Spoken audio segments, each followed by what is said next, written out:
سيدة طياتي مزاني حياة نائبة عن جبهة القوى الاشتراكية.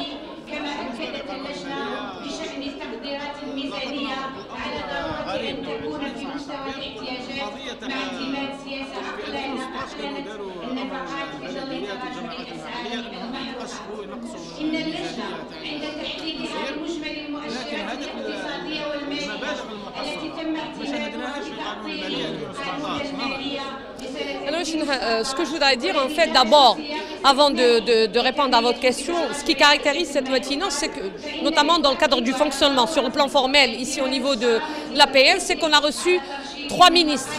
Il est inconcevable pour un projet de loi de finances qui soit étudié uniquement par 3 secteurs, à savoir le ministre des Finances en tant que représentant du gouvernement, la ministre de Postes et Télécommunications, Madame la ministre aussi de l'Éducation, et sans oublier le ministre de l'Agriculture. C'est-à-dire que finalement on se pose la question à quel point on a banalisé la loi de finances. On se pose vraiment les questions au moment où on dit qu'on donne beaucoup plus de pouvoir au Parlement, que le pouvoir a un droit de regard sur le contrôle politique.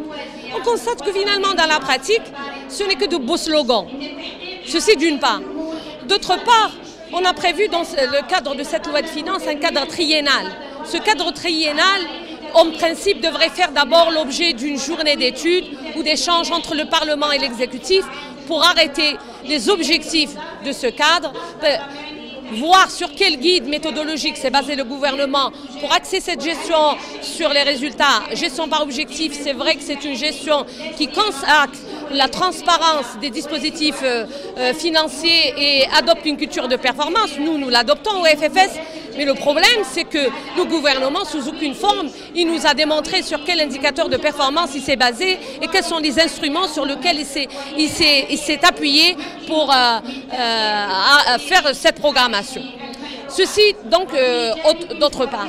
Pour ce qui est de votre question, c'est vrai qu'on a constaté que l'année dernière, on a procédé à la réduction de la TAP de 2 à 1% au profit des entreprises, ce qui a quand même qui avait un impact négatif sur le développement local.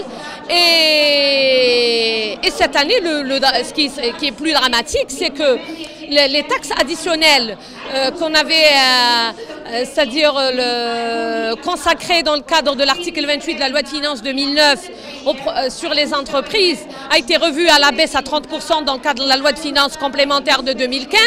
Et puis par la suite, maintenant, dans cette loi de finances, on vient de supprimer carrément. Donc c'est la politique de devoir et de mesure au moment. C'est-à-dire qu'on est en train d'appauvrir et de fragiliser le pouvoir d'achat du citoyen d'abord par l'inflation, la dépréciation continue du dinar et en même temps par des taxes qu'on lui inflige de tort et à travers. Donc ces taxes-là fragilise, comme je l'ai dit, le pouvoir d'achat au moment où les entreprises, on est en train de leur accorder. Nous, on est pour qu'il y ait des incitations pour les entreprises, mais qu'il y ait un bilan évaluatif qui nous permette de voir est-ce que ces entreprises ont contribué réellement au développement national et à la diversification économique.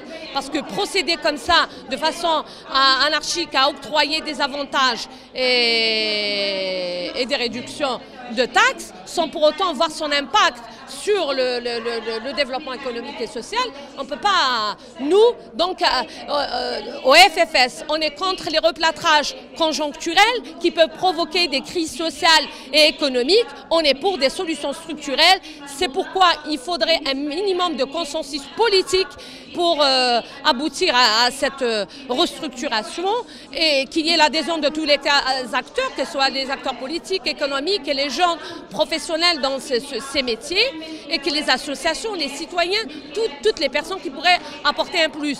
D'un autre côté, on est pour une économie sociale de marché. C'est ça qui doit quand même primer. C'est-à-dire que الدولة الاجتماعية الديمقراطية التي كرست في بيان نوفمبر نحن ندافع عليها دما وروحا.